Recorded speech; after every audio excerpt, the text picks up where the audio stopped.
falar uma coisa aqui, a princípio parece ser truncado que eu vou falar, tá? Mas eu não sou filho, Paulo, você não é filho, Ronaldo não é filho, Anselmo não é filho, Emílio não é filho, Antônio Jordi não é filho, nenhum aqui é filho. Tá? Então, você falar, eu sou filho de Deus, não sou. Tá? Não sou. Estranho, né? Por que eu não sou filho, né?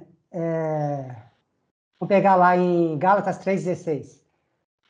O que diz lá? Não diz, e aos descendentes, como se falando de muitos, porém como de um só. E ao descendente que é Cristo. Tá? Então, nós somos filhos em Cristo. Tá? Então, por isso que o pai não ama mais um do que o outro, porque não tem vários filhos, é um filho. Só. É um filho, é um descendente. Tá? Então, eu sou filho em Cristo, né? Inserido nele, né? Como parte do corpo de Cristo. Eu, individualmente, como um ser separado, eu não sou filho. Mas no corpo eu sou filho. Porque o filho é um só, senão eu teria vários filhos, vários descendentes, e não são vários descendentes. Né? É um descendente. Então, quando o pai nos vê, ele está vendo Cristo. Ele está vendo Cristo. Então, não tem como ele amar a mão mais que a outra mão. Não tem que amar um pé mais que outro pé. Né? Ele ama o corpo todo. A cabeça e o corpo. É o corpo dele. Tá? Então, somos filhos. Né? Você, toda vez que fala de filhos, não fala filho no singular. Fala sempre filhos. Né? Mas no sentido de corpo, né? De participante. Então, essa visão que a gente tem que estar lembrando. Então, se eu sou filho, vou fazer o que eu quiser. Não, você não vai conseguir. Porque eu não sou, tirou Cristo de mim, acabou a questão da videira, né? Eu sou enxertado no filho. A videira é a árvore, né? Ela que vai dar os frutos, a seiva é dela, né? Então, eu estando nela, eu sou participante da videira, então eu sou parte da videira, né? Então, o sangue dela, a seiva dela flui por mim, quer dizer, eu sou parte, eu sou um só. Né? Você não tem a videira, tem várias videiras ali, não, é uma videira. São vários ramos, né? São vários ramos, mas a videira é uma só. Né? Então, corpo é um só. Né? Então, por isso que o pai não ama mais um do que o outro, porque é um só, não tem como realmente ver, né, mais de um. Tá? E baseado nisso, sim, eu vou colocar uma outra posição que o Ronaldo falou, né, que a questão da manifestação da carne, que seria aquele orgulho do Paulo lá, né, de ser fariseu, ser o bambambam da lei, né, o cumpridor, né, o rigor que ele tinha, né. Vamos pôr isso aí como sendo o aspecto positivo da carne. Estranho, né? O aspecto positivo. Não que seja bom, né? Mas tem o aspecto positivo da carne e o aspecto negativo da carne. Quer dizer, é você se vangloriar. Eu sou bom, eu faço isso, eu faço aquilo, né? E tem também o aspecto negativo da carne, né? Que é justamente o contrário. Ah, eu sou miserável, eu sou um pecador, eu não mereço, eu não sou ninguém, eu sou um coitadinho, né? Quer dizer, é o outro lado, entendeu? E é justamente a mesma coisa, assim, que vai nos tirar também do foco que é Cristo. Né?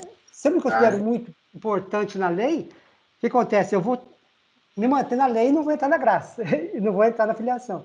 Então, também, se me considero muito negativo, que eu não mereço, que eu sou, né, um fracassado, que eu sou um pobre coitado, eu estou negando também a obra, e não vou entrar também. Né? Os dois extremos. Você falou, Paulo, nós somos filhos, né? Nós somos herdeiros, quer dizer, nós já somos participantes. Quer dizer, então eu tenho que enxergar isso. Né? Eu não posso ser arrogante pela lei, querer ser importante na lei, mas também não posso negar que nós somos em Cristo. Né? É os dois lados da carne. O lado positivo e negativo. Eu tenho o positivo que eu vou querer me agradecer, como os judeus fazem, né? Eles se consideram o povo escolhido, se consideram o povo que realmente vai herdar, né, a herança divina. Só que eles estão olhando isso sem Cristo. Né? E nisso eles vão cair do cavalo. Eles são um povo escolhido, sim. Né? Mas só vão entrar na graça, né? Só vão entrar nas promessas, né, de Abraão quando reconhecerem, né, primeiramente Jesus como o Messias e depois a Cristo ressuscitado. Né? Enquanto eles não enxergarem isso, apesar deles serem filhos da promessa, eles não vão entrar. E de todo esse povo só vai entrar quem reconhecer. Por isso que o Ronaldo fala sempre do remanescente, né?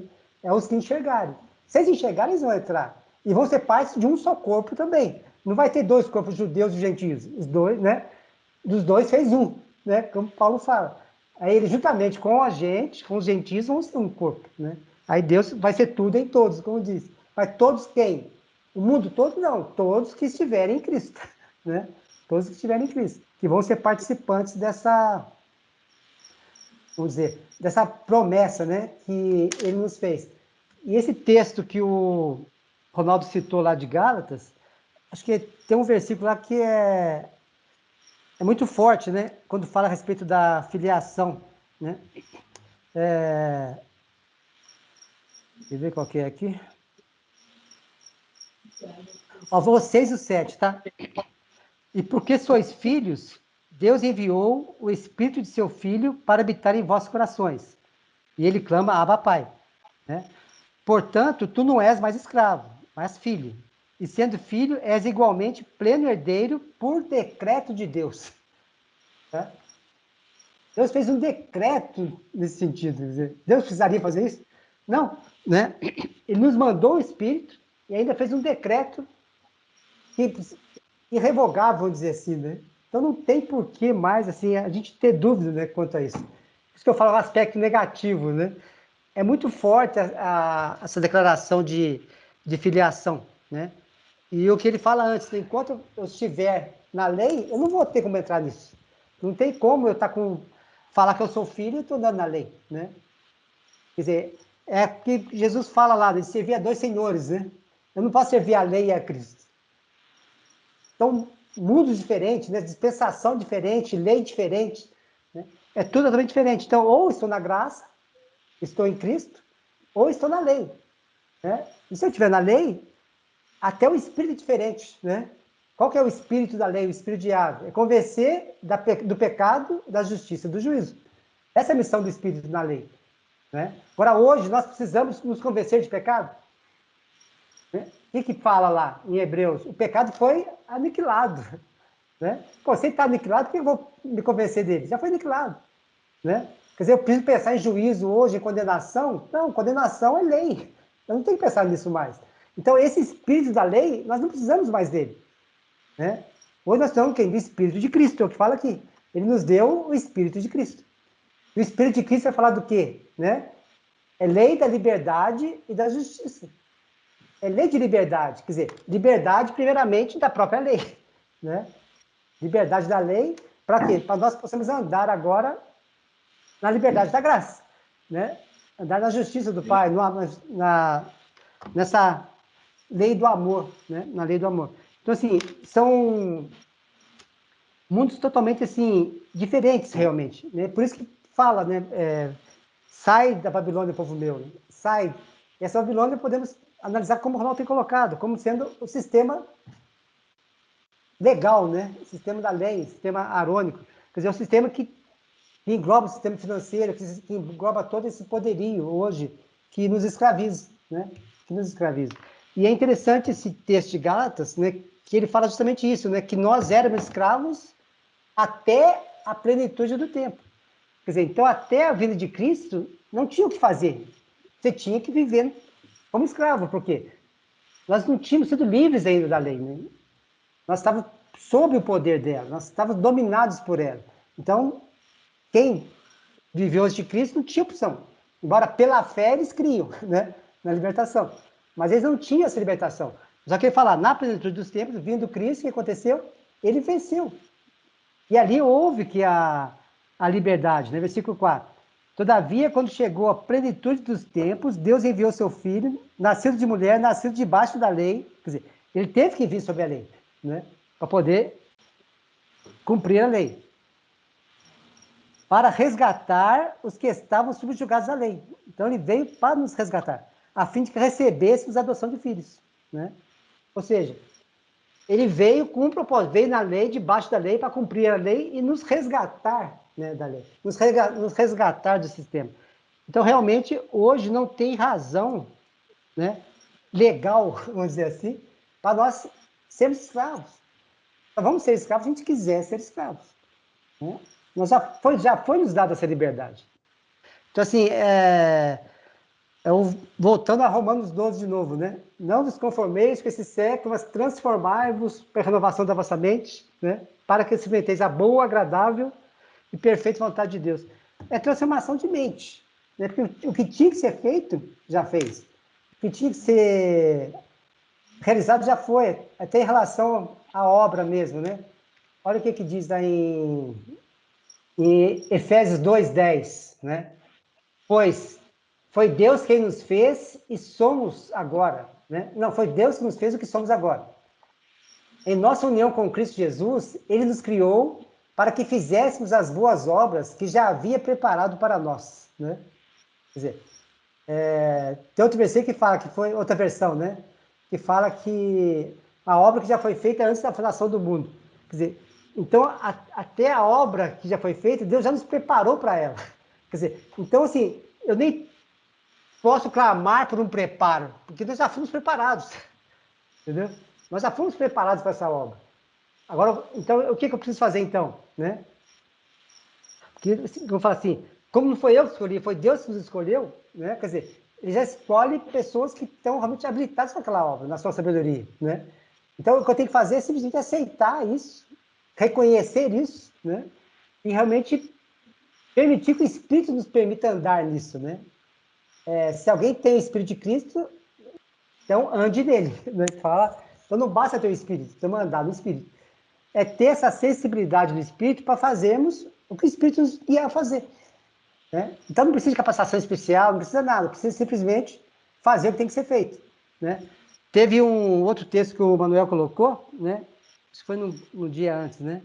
Que fala assim, nós não temos que ser com as pessoas, né?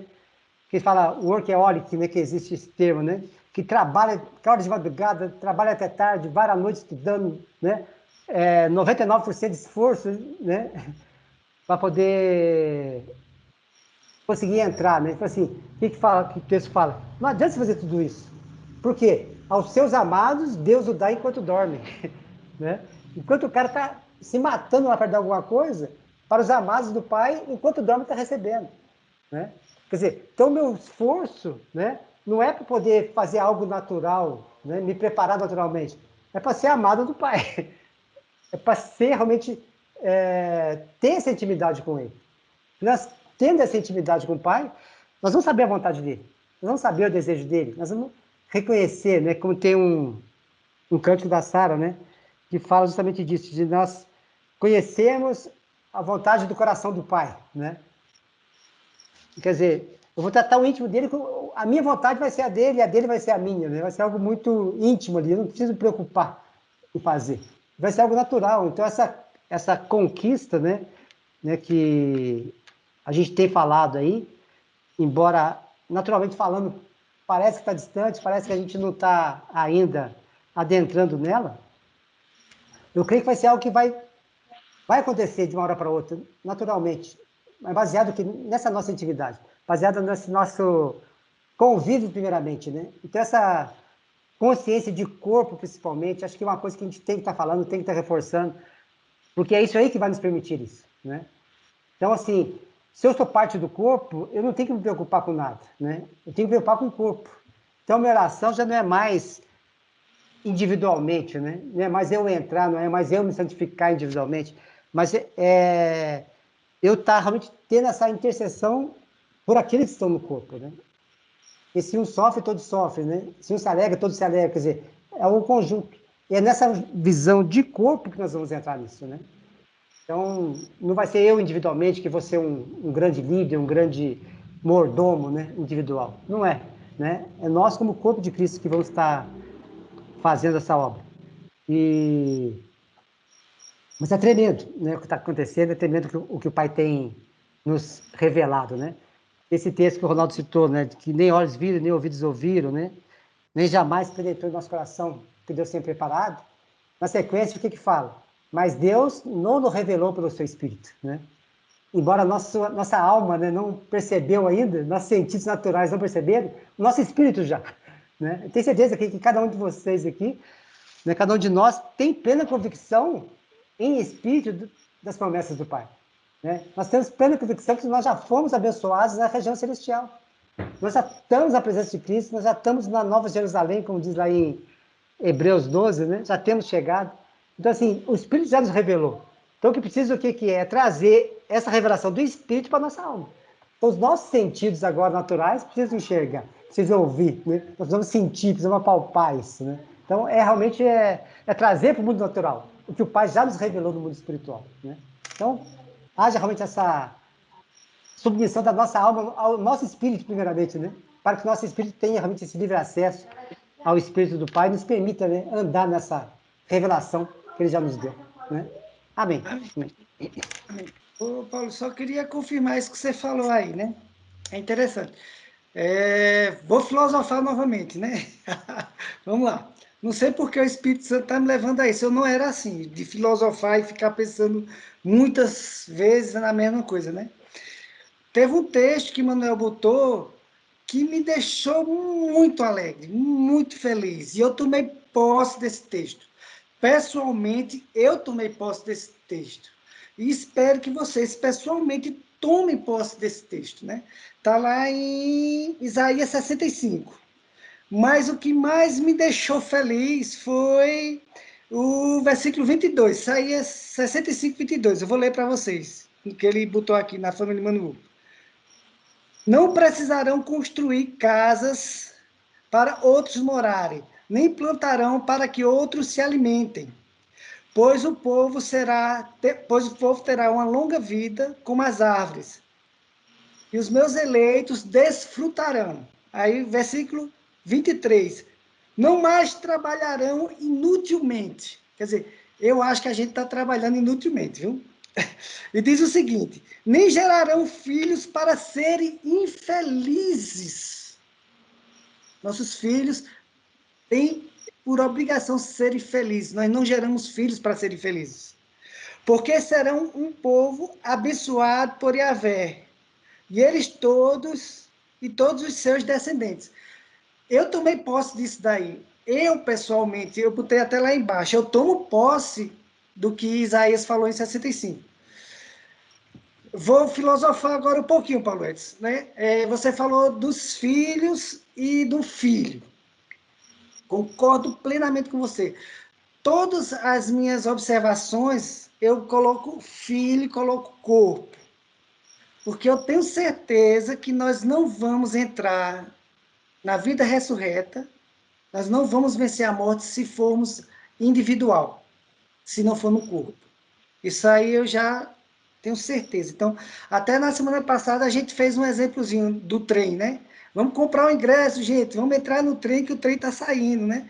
Eu antigamente falava, vou pegar o trem e vamos embora. Se vocês quiserem me acompanhar, me acompanhem. Mas eu sei que hoje eu sozinho não vou conseguir fazer isso, né? Não tem como a gente, se não for no corpo, se não for na unidade, fazer isso. Mas nós temos que estar abertos, né? E para mim existem dois caminhos, né?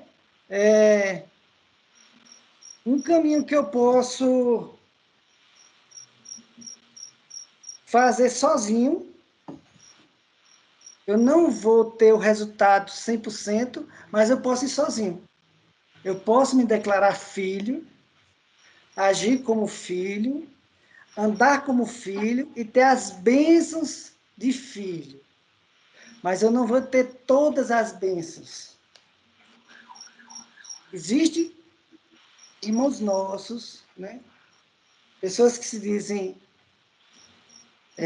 cristãs, que estão tendo resultado em relação a isso, né? Se a gente for ver, tem muitos irmãos nossos prósperos na sua família, prósperos nos seus negócios, né? Andando em saúde, em prosperidade, né? Mas não vão vencer o último inimigo, que é a morte.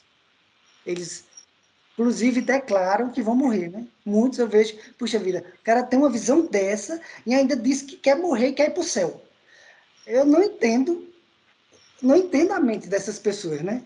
E eles são próximos, são filhos, e estão tendo resultados como filhos. Não o resultado que nós estamos esperando como corpo multimembrado. Perfeito o que você falou, Paulo Edson. Temos que ser juntos. O pai não ama mais um do que o outro, porque ele só vê um. Perfeita essa observação, Paulo Edson. Então, em Cristo Jesus, nós estamos nesse amor do Pai, né? E é esse relacionamento que vai fazer a diferença. Quando você falou, né? Aos seus filhos, ele dá enquanto dorme. Aos filhos. Então não está no singular, está no plural.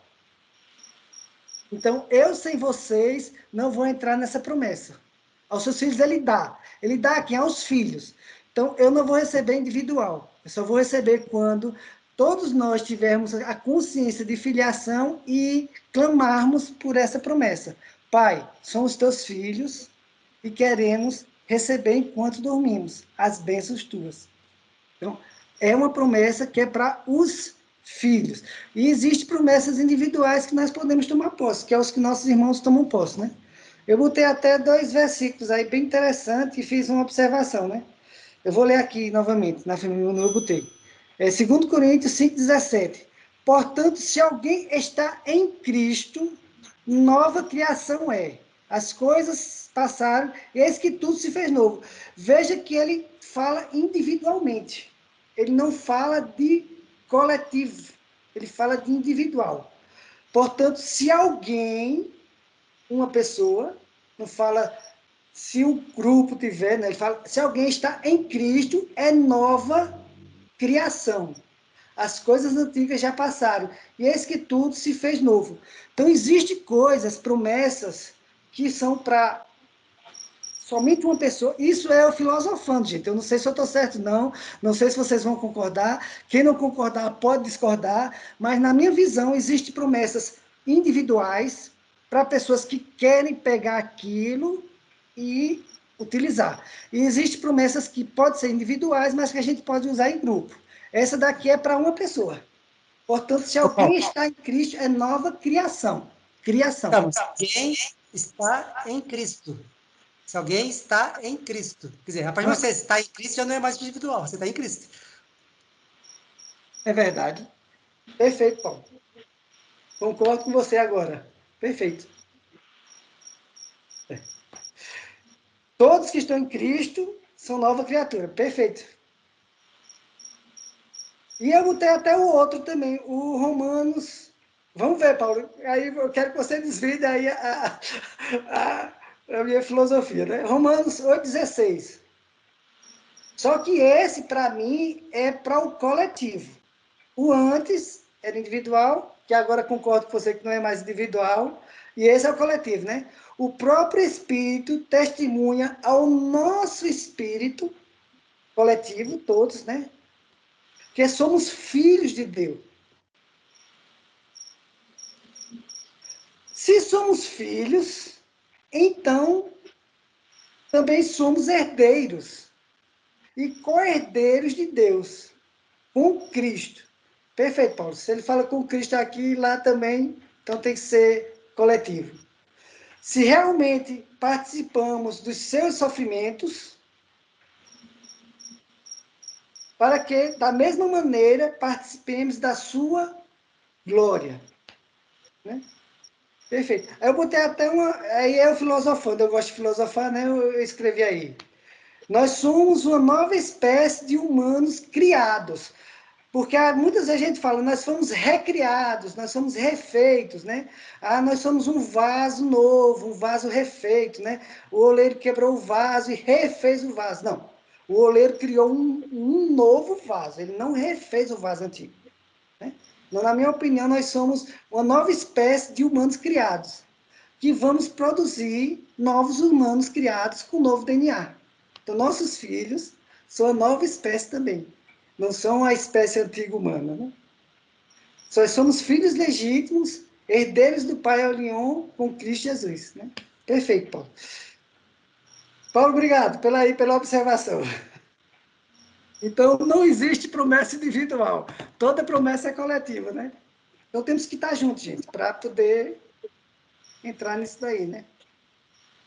Amém por isso. Rapidinho, só para concluir esse raciocínio.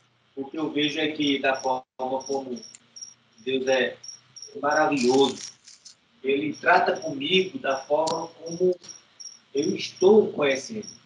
E Ele trata contigo, Paulo, da forma como você está conhecendo, mas de uma maneira fantástica. Ele faz com que o teu espírito testifique com o meu, porque é o mesmo espírito. É o espírito do Filho que habita em nós. E aí nós testificamos um ao outro. Mas o tratamento dele contigo, sim. Porque vai chegar um momento em que vamos estar bem trabalhado nisso, bem preparado, bem gerado nessa nova realidade. Mas até lá, por isso que a gente está caminhando aqui, está buscando. O que nós estamos descobrindo aqui, fantástico. Porque o Senhor está juntando as peças. A gente já falou sobre isso. São pedras que Ele está, as pedras preciosas, né? O quebra-cabeça está se juntando essas partes. Porque muitas vezes, Paulo, nós nos conhecíamos, já há um bom tempo nós nos conhecemos. Mas em quantas coisas nós não nos encaixamos? Agora não, em Cristo Jesus está sendo tudo diferente, tudo novo. Porque às vezes a forma como eu buscava me relacionar com você, sem ter o conhecimento de Cristo, de repente o que estava nos unindo não era Cristo. Hoje é Cristo. Aí difere, então é outro relacionamento, é outra situação. E por isso esse entendimento é para nós. Não individual, mas coletivo.